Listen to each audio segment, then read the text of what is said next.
Hi Capricorn, this is Tisch Aitken, and this is your monthly report for the month of November.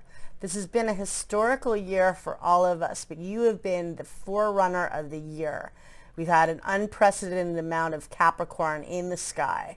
Pluto has been touring in your sign on and off since 2008, and that is the planet of death and transformation. And Saturn, which is the ruler of your sign, has been transiting in your sign since December 20th of 2017. And it met up with Pluto at the world axis, impacting everybody and the world at large on January 12th of this year. The eclipses were in your sign axis of Capricorn and Cancer, and that began in the summer of 2018, and the nodes of fate were transiting in your sign from November of 18 until May 5th of this year. So a lot of letting go, a lot of collapsing of old structures, a lot of anchoring of new things in your life, and a lot of death and rebirth. And Jupiter, which is in its fall position, although it is the luckiest planet, also entered your sign on December 2nd of last year, expanding this whole story. Huge, huge deal.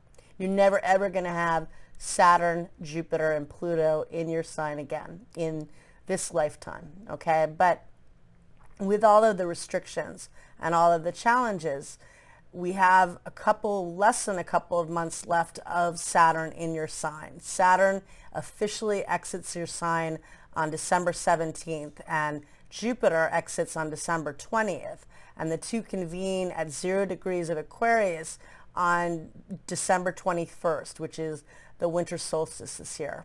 And it's a big time. It's really going from this epic of Capricorn to the real age of Aquarius, and a lot more about inventiveness and technology and futuristic thinking. But for you, you really want to target your goals in this short period of time, and things you've been working on, what you've been releasing, what you have been forging ahead with, really figure out what you want to purge and what you want to structure, because the more you commit with Saturn in your sign, it will give karmic rewards, and it will help you if it's in line with what you're meant to be doing. And you really have to do a reality check of this, of what is, best in your best interest. So we begin the month on November 1st with transiting Mercury in the sign of Libra, which is touring in your house of career, and it squares Saturn in your sign. Now bear in mind also that the outer planets in your sign, Jupiter stationed direct in September on the 12th, Saturn on the 29th, and Pluto on October 4th. So now they're going full steam ahead and really bringing this Capricorn story for all of us, the finality of this story we've been dealing with since the beginning of the year. And Mercury squaring Saturn is a reality check, and that this year of lockdown has been a huge reality check for all of us. And on November 3rd, Mercury actually stations direct at 25 degrees and 54 minutes of Libra in your house of career, and then it squares Saturn again in your sign on November 6th. So again, this whole theme of what's working and what's not, and it's a little bit of the glass half empty, but again, you're a very practical sign. You want to know what's working, so there could be a little bit of friction with work. And again, you have been going through so much personal renovation and rebuilding this last few years, particularly this year.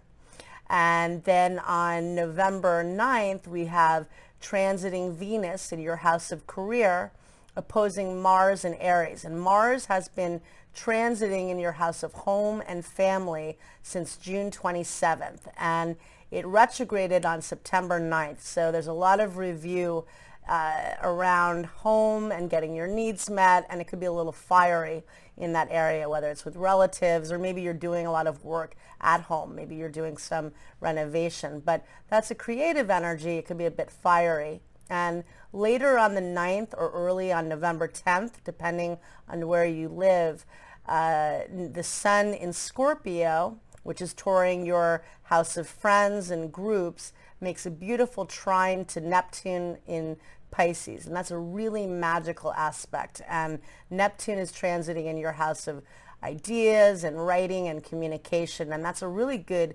networking aspect, good for meeting people, good for dating, good for definitely good for brainstorming and for all sorts of creative and innovative ideas. And then we have on the 12th of November, Jupiter, the luckiest planet, although it is in its fall position in your sign, and it entered your sign on December 2nd, expanding the whole story for all of us.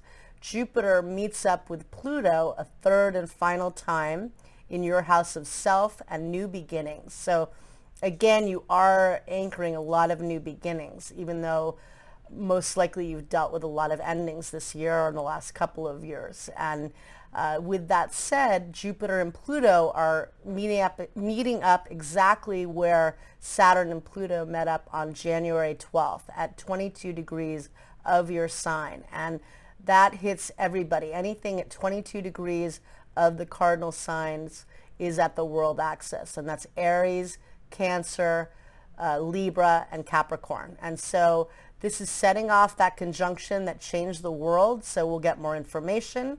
It also brings healing. It's a very transformative energy. It's a very good aspect for partnering with others financially and in business ways and for healing. And I think that's a big deal, right now. So it might bring up the wounds more, but in order to heal. And on the 13th of November, Mars officially stations direct at 15 degrees and 14 minutes of Aries in your house of home and emotional foundation. And Mars will be transiting in that house until January 6th of next year. Excuse me. And that's a really good aspect for getting things done at home. It can be a bit, contentious sometimes within the home unit, but it also can be really good for doing work. And if you have your own business, you'll probably be very busy, And then on the 15th of November, we have a new moon that occurs at 23 degrees of Scorpio. And that falls in your house of friends and groups. And it's a challenging new moon. The new moon is always a good time for setting new intentions and initiating new beginnings, but that new moon is going to be difficult because it's in its fall position in Scorpio, and that day Venus in Libra in your house of career squares Pluto in your first house of self. So there could be friction professionally, there could be breakups, there could be challenges financially. So the new moon is a good time for setting intentions, and it falls in your house of friends and wishes, but I think it's going to be a tricky one, so just bearing that in mind. And on the 17th of November, we have transiting Mercury in Scorpio that is transiting in your house of friends and groups. It enters that house on November 10th. And it's going to form an opposition to Uranus in the sky. And that can be unexpected information. Mercury retrograded initially in Scorpio on October 13th, and it formed an opposition to Uranus at that time. And so that can be definitely a kind of a chaotic day, but also can be very innovative because Uranus is the higher octave of Mercury and can be ingenious energy.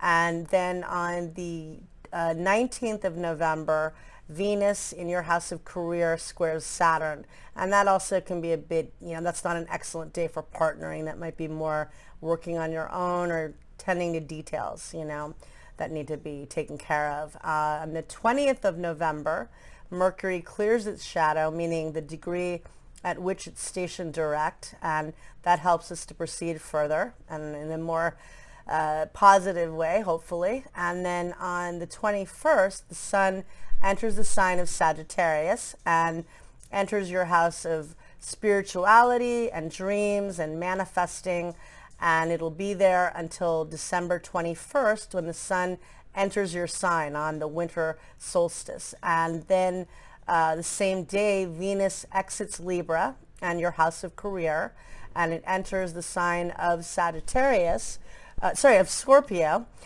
which is your house of friends and groups, and it will be there until December 15th. So this is a really good time for networking with all sorts of people and meeting new people. If you're single, it's a great time for dating or meeting new friends. It's good for marketing yourself with social media and just a nice energy for that. I mean, Venus in Scorpio is a little intense, but it's a good aspect for you and compatible with you. And then on the 27th of November, Venus in Scorpio forms an opposition to Uranus in Taurus, and that could be unexpected. Maybe you meet somebody unexpectedly.